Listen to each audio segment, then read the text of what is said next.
Maintenant, le deuxième cas, si on augmente la pression à température constante. Maintenant, si la pression est augmentée à température constante, P augmente, et donc le P, la relation P égale 1V RT.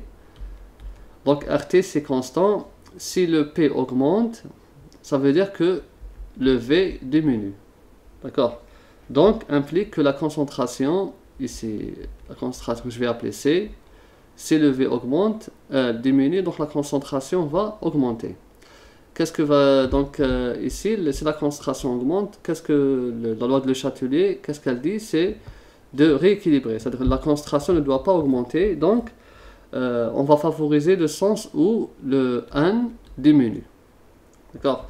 Ici, on a trouvé que le delta N qu'on a calculé était inférieur à 0. C'est-à-dire que le N final est inférieur à N initial. On a trouvé c'est moins 2.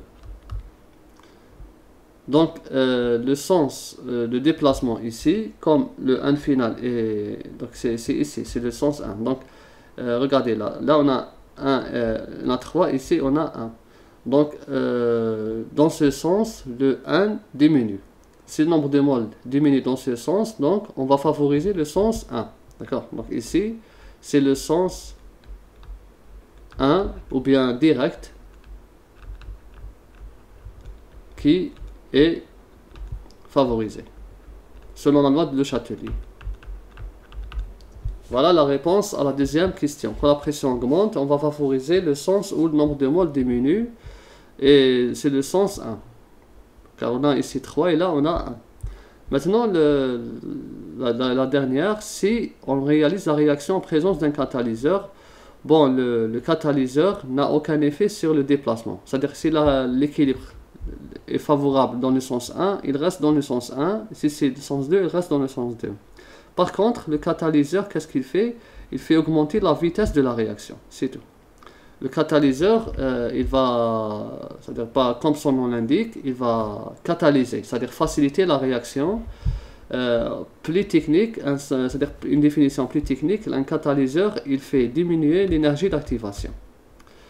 Cette énergie d'activation, quand elle est faible, la réaction elle se fait plus rapidement. C'est tout. Donc le catalyseur, on va dire un catalyseur n'a aucun effet. N'a aucun effet sur le déplacement.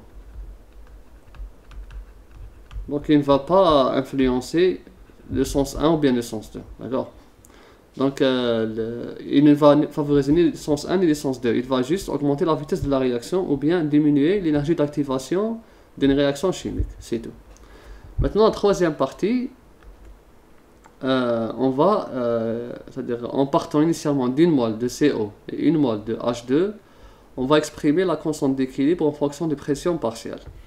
Je vais réécrire l'équation ici. Donc ici on a CO gaz ou bien CO2.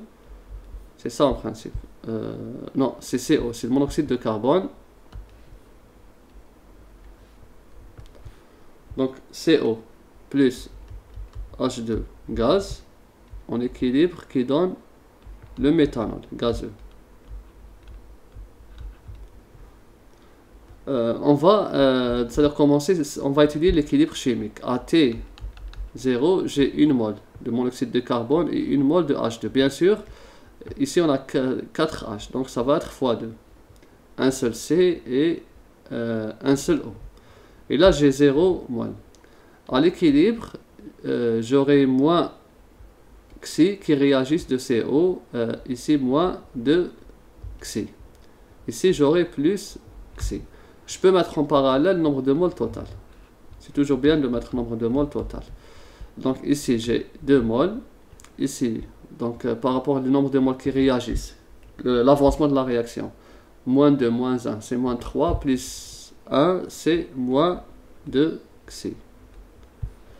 Et quand je fais la somme ici, de la réactivité, j'aurai ici 1 moins Xi. Ici, j'ai 1 moins 2 Xi. Et ici, j'ai plus Xi. Comme ça.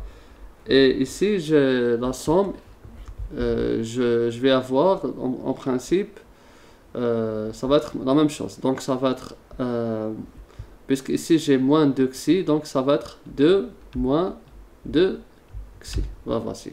Je peux vérifier 1 plus 1, ça fait 2. Moins xi, moins 2 xi, c'est moins 3 xi, plus 2 xi, ça donne, plutôt plus 1 xi, ça donne moins 2 xi. Donc voilà. Ou bien je peux écrire comme ça, 2 fois 1 moins xi, comme ça. C'est la même chose. Donc voilà, ici c'est le nombre de moles à l'équilibre. C'est le nombre que je vais appeler n. C'est le nombre de moles à l'équilibre de chaque constituant. Donc ici c'est n A, nombre de moles à l'équilibre de n H2 que je vais appeler B. Ici, nombre de moles à l'équilibre de n M. D'accord. Donc c'est comme ça que je vais appeler ici A, B et M.